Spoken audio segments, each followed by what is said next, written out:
On va s'intéresser dans ce chapitre 5 aux machines thermiques, donc en particulier à la réécriture du premier et du second principe dans ce cadre particulier que sont les machines thermiques, à savoir tout ce qui est moteur, les réfrigérateurs, les pompes à chaleur en particulier. Donc la question que l'on peut se poser pour commencer, c'est qu'est-ce qu'une machine thermique d'un point de vue thermodynamique.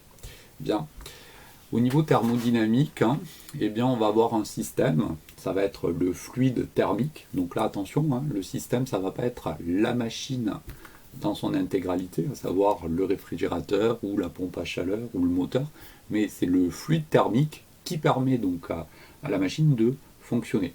Ce fluide thermique, eh bien, il va subir une succession de transformations, et donc au cours de ces transformations, de l'énergie va être échangée, soit sous forme de travail, soit sous forme de chaleur, entre le fluide et le milieu extérieur. On peut prendre un petit exemple pour commencer à illustrer ces notions de machine thermique. On peut prendre par exemple un petit moteur élémentaire. Donc voici le moteur élémentaire. Vous avez ici un ballon qui contient de l'eau. Dessous une flamme qui va chauffer l'eau. Donc on va avoir une vaporisation de l'eau ici. La vapeur d'eau va pouvoir s'échapper ici par le petit tube de dégagement. Et la vapeur d'eau, lorsqu'elle va rencontrer ici le moulin, va permettre au moulin de tourner. Donc schématiquement, voici le fonctionnement de ce moteur élémentaire. D'un point de vue thermodynamique, ici, le fluide thermique, donc on parle également de fluide caloriporteur auquel on va s'intéresser, ça va être l'eau, donc soit sous forme liquide au niveau du ballon, soit sous forme de vapeur d'eau, lorsque le fluide ici s'est dégagé par le petit tube ici. La particularité, c'est que ce fluide caloriporteur ici va recevoir de la chaleur de la part du bec benzène, c'est ce qu'on va appeler la source chaude. Une partie de cette énergie va être transformée en travail, donc c'est un travail mécanique, c'est ce qui permet de faire tourner le moulin. Et d'un point de vue physique, c'est ça qui est intéressant ici dans le moteur. C'est l'énergie qui va être transformée en fin de compte en énergie mécanique. Et enfin, la conservation de l'énergie nous dit qu'il y a une partie de l'énergie qui va être perdue. Donc c'est l'énergie qui va être ici cédée à l'atmosphère environnante. Cette énergie-là n'étant pas utile dans le sens où seule l'énergie qui permet de faire fonctionner le moulin est intéressante pour nous. C'est la modélisation d'un petit moteur élémentaire. On peut prendre un deuxième petit exemple, c'est le cas du réfrigérateur. Donc dans un réfrigérateur, le fluide caloriporteur va consommer du travail. Donc pour que votre réfrigérateur fonctionne, vous êtes obligé de le brancher sur une prise de courant. Et donc c'est ce travail électrique qui va permettre le fonctionnement ici du réfrigérateur. De la chaleur va être déplacée de l'intérieur du réfrigérateur vers l'extérieur du réfrigérateur. L'intérieur du réfrigérateur, c'est ce qu'on appelle la source froide. L'extérieur du réfrigérateur, c'est ce que l'on appelle la source chaude. Donc derrière les réfrigérateurs, disons, basse qualité, j'ai envie de dire. Donc il y a un serpentin dans lequel circule ce fluide caloriporteur qui est visible. Si vous mettez votre main derrière le réfrigérateur, à proximité de ces serpentins, vous sentez justement de l'énergie thermique qui va être cédée à l'atmosphère ambiante, puisque ça va être chaud. Bien, donc voici le fonctionnement général d'un réfrigérateur. Donc tout ça, on va y revenir plus en détail dans la suite. Toujours est-il que si vous regardez un petit peu ce que l'on a dit pour le moteur élémentaire et pour le réfrigérateur, il y a plusieurs termes qui reviennent de manière récurrente au niveau du fonctionnement de ces machines. C'est la notion ici de travail, la notion de source froide et la notion de source chaude. C'est ce que l'on va mettre en évidence dans la modélisation d'une machine d'iterme d'un point de vue thermodynamique. Voici comment on va la modéliser, cette machine. On va avoir notre système, donc ça va être le fluide. Ce système, il va être en contact avec une source froide, une source chaude. Avec ces deux sources, le fluide il va échanger uniquement de l'énergie thermique. Donc en termes de notation, on notera ça QF et QC. Et ensuite, un travail va être échangé également avec ce que l'on va appeler de manière générale le milieu extérieur. Donc ici, on va avoir en fin de compte trois grandeurs énergétiques qui vont être échangées entre le fluide et le milieu environnant. Donc deux énergies thermiques, QF, QC, et puis un terme de travail également. Toutes les énergies qui sont mises en jeu sont algébriques ici, donc le sens des flèches est totalement arbitraire. Donc on va avoir ici le QC, le QF et le W qui peuvent être positifs ou négatifs. Tout dépend en fait du fonctionnement de la machine.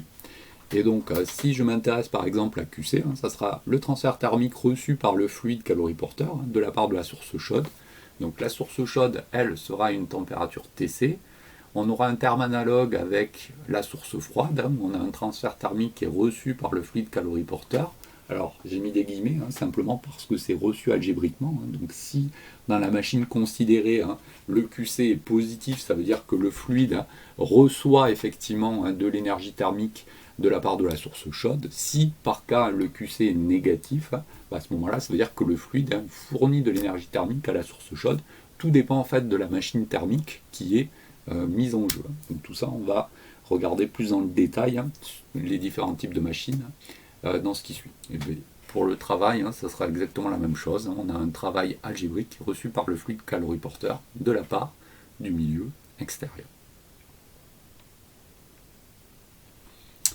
Ce que l'on va faire maintenant, c'est que l'on va réécrire les deux principes de la thermodynamique pour les machines thermiques. Avec un caractère particulier, c'est que les transformations auxquelles on s'intéresse vont être cycliques.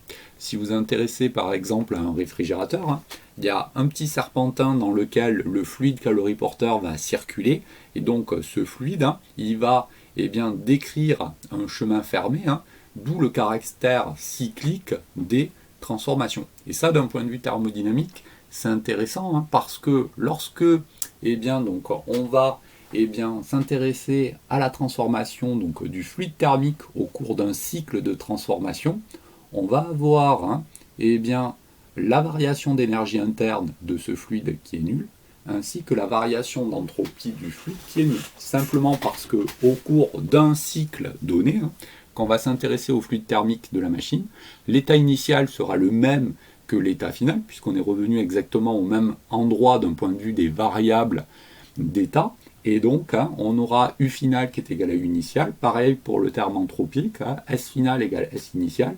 Donc les caractères cycliques des transformations font que la variation d'énergie interne d'une part et la variation d'entropie d'autre part sont toutes les deux nulles. Si on s'intéresse à la réécriture du premier principe, du fait du caractère cyclique de la transformation, donc on raisonne toujours sur le fluide thermique de la machine, et ce que je fais, c'est que j'écris le premier principe ici sous sa forme usuelle. Il n'y a pas de terme de variation d'énergie cinétique macroscopique, et il n'y a pas de travail autre que les forces de pression.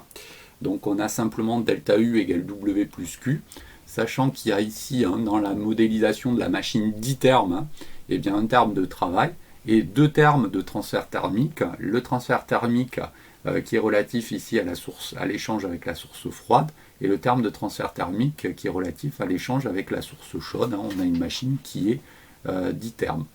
Bon, la variation d'énergie interne, elle est nulle. Et donc voici comment s'écrira le premier principe pour une machine 10 termes. On a W plus QF plus QC égale 0. Bon, ça c'est pas une formule à connaître explicitement, il faut savoir la retrouver, mais vous voyez que c'est vraiment immédiat. Ça c'est du point de vue du premier principe. Pour le second principe, donc là encore une fois, on a le programme qui limite en fait les transformations au seul cas particulier où le système, notre fluide thermique, va être en contact avec des thermostats. Donc la variation d'entropie, d'après le second principe, on sait que c'est l'entropie d'échange plus l'entropie de création. C'est égal à 0 puisque la transformation elle est cyclique. On a donc l'entropie de création qui est égale à l'opposé de l'entropie d'échange. L'entropie de création, c'est un terme qui est supérieur ou égal à 0. Donc ça on avait dit que c'est lié à la création même de la fonction entropie. Et donc par voie de conséquence, l'entropie d'échange, c'est un terme qui va être inférieur ou égal à 0. Ici, notre fluide thermique va être en contact avec deux thermostats, la source froide et la source chaude, respectivement aux températures TC et TF. Et donc, on va avoir le terme d'échange qui va comporter ici deux termes. Un premier terme, QF sur TF, qui va correspondre à l'échange avec la source froide, et un deuxième terme qui va correspondre à l'échange avec la source chaude.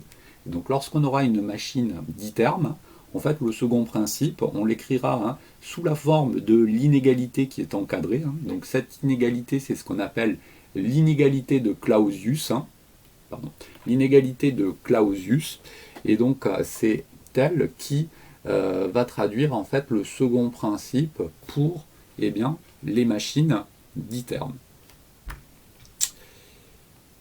Dans le cours précédent, je vous avais dit qu'il existait tout un tas d'énoncés possibles pour le second principe. Donc juste avant, on en a rappelé donc, la formulation, à savoir que la variation d'entropie, c'est l'entropie d'échange plus l'entropie de création.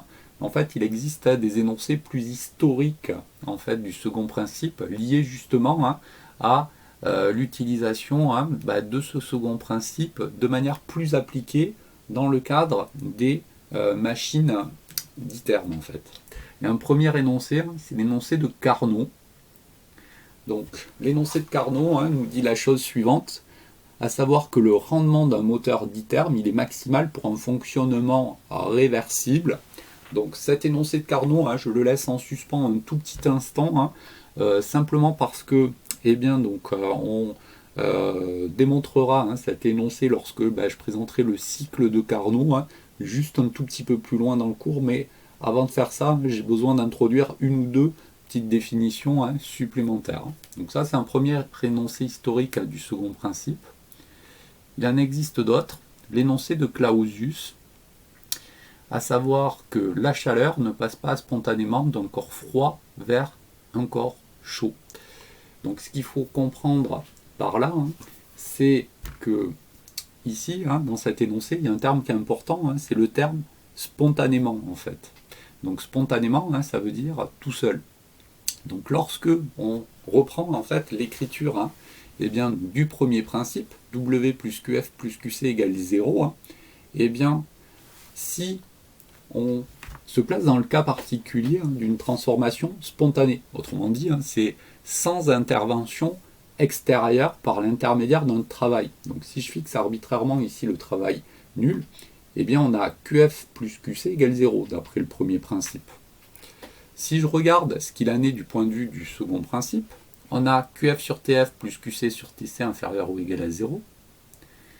Et donc en réutilisant le premier principe ici, je remplace dans le second principe QF par moins QC, on remarque que l'inégalité de Clausius, c'est réécrit sous cette forme-là. Avec la particularité, c'est que la température de la source chaude, TC, par définition, elle est plus grande que celle de la source froide. Donc on a TC qui est plus grand ici que TF. Et donc on remarque que QC, par voie de conséquence, c'est forcément positif. Et donc notre fluide thermique, il va recevoir de l'énergie thermique de la part de la source chaude, et par voie de conséquence, il va en fournir à la source froide si on est dans le cas particulier où le travail est nul. Et donc spontanément, l'énergie thermique va passer de la source chaude vers la source froide par l'intermédiaire du fluide thermique. Donc le sens spontané de l'échange, c'est d'un corps chaud vers un corps froid. On remarque que si on veut faire passer de l'énergie thermique d'un corps froid vers un corps chaud, il faut forcément que le terme de travail soit non nul, sinon on ne peut pas avoir cet échange particulier ici.